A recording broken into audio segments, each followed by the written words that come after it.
Selamat datang di After Sound Review. Kali ini gue mau review salah satu ayam yang wow ya, ini ayam buatan Indonesia. Yes, ini dari brand Indonesia yaitu brand Avara. Dan ini adalah tipe yang Avara Neo Plus batch terbaru. Sebelumnya gue mau bilang thank you dulu untuk Bro Alifin Prasetyo yang udah kirimin ayam ini ke gue, jadi gue bisa review dengan jujur. Dan harga dari Avara Neo Plus ini adalah sekitar 500 ribuan. Dan waktu promonya itu dia dikasih bebas pilih faceplate atau desain, itu terserah yang pesan. Bahkan ini dikasih yang ini ya, yang premium clockwork begini. Setahu gue ini premium clockwork begini kalau harga normal itu udah 500 ribu sendiri per sisinya ya, seingat gue.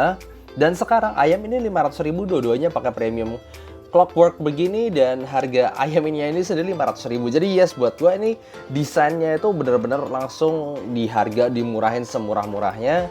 Lo kan dapet ayam, jadi pretty good deal lah ya. Maksudnya benar-benar dapat desain yang bagus, bisa Galaxy Swirl juga. Beberapa contoh fotonya kalian bisa lihat di Instagram Avaranya sendiri. Dan itu kalian dapat banyak sekali desain pilihan ataupun mau terserah kayak apa dengan harga ayamnya aja. Luar biasa banget sih untuk promo kali ini.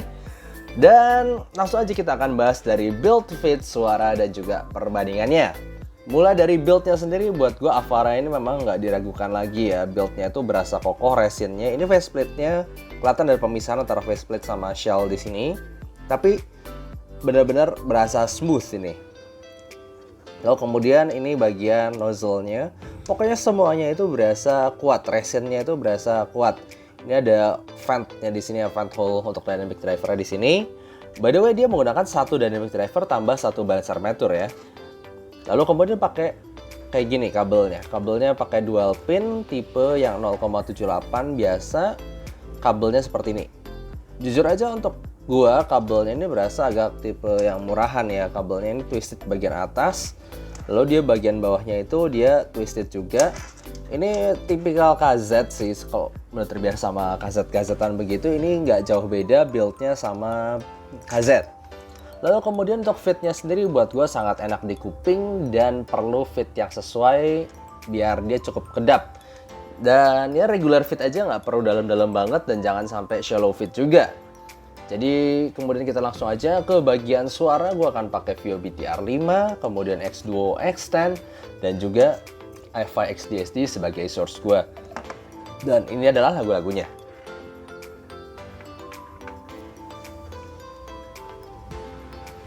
Berdasarkan standar DF neutral dan Harman neutral dari gue, buat gue ayam ini adalah ayam yang termasuk kategori warm.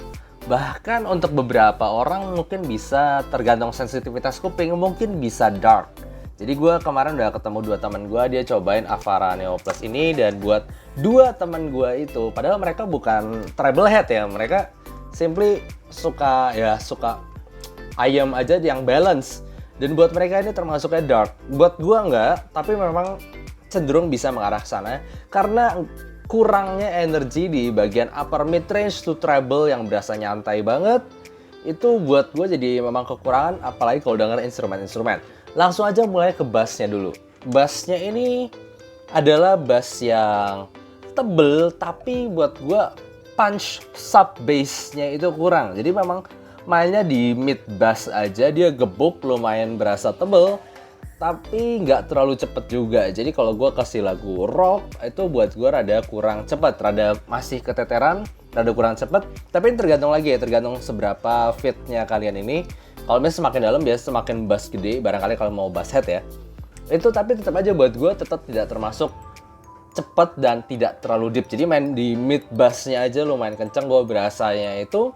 Gue kasih lagu pop, lagu apa itu masih berasa oke. Nah EDM juga masih oke. Tapi ketika gue kasih lagu yang rada cepet, ya tadi lah ya rock, metal, perlu yang duduk gitu cepet gitu. Double pedal, Mac Portnoy nggak bisa, kurang cepet, kurang berasa cepet dan kurang berasa deep buat gue.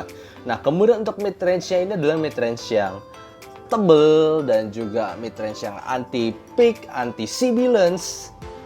Tapi begini, gue masih ngerasa ada rasa balancer meter di sini. Jadi lucu, semuanya ini rasanya warm, semuanya rasanya nyantai dari bass sampai mid sampai treble itu berasa nyantai, berasa ada memang suara yang dikejar suara yang nyantai gitu dari dynamic dan balancer meternya.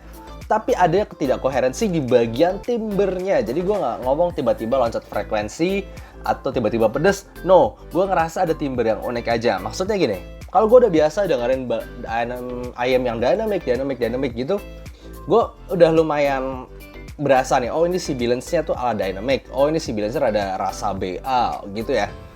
Nah buat gue di sini nggak sibilance nggak, tapi ketika dikasih lagu yang kasar dan cenderung sibilance, sebutlah lagi Ed Sheeran, Galway Girl, itu ketika di huruf S itu tiba-tiba ada sedikit rasa plastiki yang gue denger, dan ya ternyata bukan gue doang, teman-teman gue yang nyobain ini juga setuju, ini timbernya ada yang berubah dari dynamic to BA, jadi ada ketidakkoherensian di situ, timbernya rada berubah. Nah kemudian ini kebawa sampai di bagian treble juga nanti, tapi ini buat gue mid range-nya sendiri adalah mid range yang nyantai, dikasih lagu apa aja tuh nggak bakal ngerasa kasar, dikasih lagu apa aja tuh nggak bakal berasa nyerang sih ya, karena tadi super smooth. Tapi kurang lepas. Jadi karena upper mid range-nya itu sendiri kurang lepas, karena ya biasa kan gue pakai Harman atau pakai DF itu ada upper mid range-nya itu lepas. Gue dengan vokal cewek Cindian, lalu dengerin lagunya Olivia Ong gitu, itu berasa cukup lepas, nyantai. Atau di sini Joyce Chu itu nggak sweet, kurang sweet. Dengerin Taeyeon itu kurang tipis, kurang sweet, terlalu tebel, dan ya jadi kesannya rada sengau gitu somehow buat kuping gue. So yes, gue kurang suka vokalnya jujur aja. Walaupun vokalnya tipe yang vokal sangat-sangat terkontrol, nggak ada picky-pickynya sama sekali. Cuma buat gue terlalu upper mid energinya itu kurang gitu. Vokal cewek kurang lepas. Nah kemudian untuk bagian treble, ini juga treble yang buat gue sangat-sangat malu-malu kucing. Dikasih simbol keras itu serasnya itu lembut banget. Mungkin kalau kalian yang sangat sensitif dengan tipe-tipe treble cymbal crush yang kasar, kalian nggak dapet di sini. Tapi buat gue energinya sekali lagi kurang. Buat gue ya, buat pendengaran gue, buat selera gue. Dan juga ketika gue kasih lagu violin itu benar-benar gesekan tipis-tipisnya biola itu nggak dapet sampai tinggi, itu nggak dapet. Jadi gue dengerin orkestra post film, gue nggak dapet feel-nya sama sekali di sini. Benar-benar terlalu di smoothing. Jadi overall memang tonality itu tonality yang warm, almost dark-ish gitu ya, nyantai banget. Nah, buat gue teknikalitasnya sendiri juga kurang baik. Di soundstage, maksudnya ini kan 500.000, gue udah pernah dengar beberapa banyak IM lain tuh bisa menandangi soundstage ini lebih 3D, lebih lebar, lebih luas. Dan di sini berasa kecil, yes masih berasa a bit 3D-ish, tapi kecil gitu, bolanya itu kayak kecil. Kalau misalnya gue kayak dengerin ZS-10 Pro gitu tuh langsung berasa, wih luas. Di situ kayak kecil. Jadi benar-benar soundstage itu bukan termasuk soundstage yang gede di harganya. Dan juga kalau gue separasinya juga not that good. Sekalian lagi yang gue bilang tadi, gue dengerin orkestra, gue dengerin lagu yang roommate itu di sini gue kurang bisa ngerasa ada pemisahan antara instrumennya itu masih berasa rada nyampur. Jadi buat gue teknikalitasnya sendiri sebenarnya kurang bagus. Jadi overall buat gue sendiri ini adalah IM yang super nyantai, tapi poin plus yang utama adalah desain. Karena lo bisa pilih berbagai desain, mungkin ratusan lebih kombinasi desain kanan kiri, dan itu dengan harga 500.000 aja. Dan buat gue that is a good thing. Maksudnya untuk desain itu bukan hal yang murah guys, dan ini bisa sesuai keinginan kalian cuma dengan 500.000 aja. Setidaknya kalau kalian pengen pansos atau nunjukin ayam yang keren, ini sangat bisa banget. Cuma kalau buat gue sih ya jujur aja suaranya rada kurang balance dan teknikalnya rada kurang. Nah gimana nih perbandingannya, dan gue akan bandingin sama, buat gue kayak ini salah satu yang bisa jadiin benchmark dari 500 ribuan deh, yaitu KZ ZS-10 Pro. Yes, biasanya gue jarang banget pakai KZ sebagai benchmark, tapi buat gue ZS-10 Pro ini salah satu yang terbaik di kelasnya. Untuk 500.000 ZS-10 Pro ini masih berasa a bit V-shape, agak V-shape dibandingin si DF Neutral, Harman Neutral, ataupun si IM ini, si Neo Plus ini. Tapi dia punya bass lebih dalam, punya treble extension lebih baik, dan juga vokal yang lebih lepas di vokal cewek. Tapi dia tetap sibilance-nya tuh sangat-sangat terkontrol. Jadi nggak terlalu banyak. Yes, gue masih mengakui ada sibilance dan ada metalik-metaliknya dikit, tapi masih sangat gampang diterima oleh kuping gue sendiri. Tapi jadi ya ini lebih balance aja, simply lebih V-shape-ish tapi lebih balance daripada ini yang lebih terlalu warm atau dark-ish.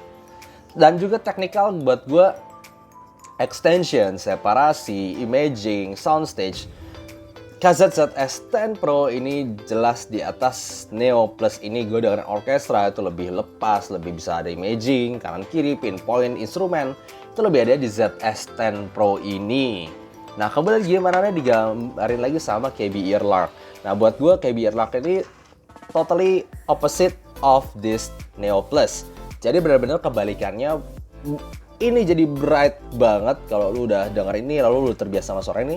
Dengerin KB Earlark itu jadi berasa bright banget, tapi bassnya lebih dalam, lebih cepat, lebih tight, lebih terkontrol. Dan treble juga lebih lepas lagi, lebih extend lagi. Jadi dynamic range-nya itu dari atas sampai bawah lebih berasa lepas, tapi jauh lebih gampang sibilance dan metallic.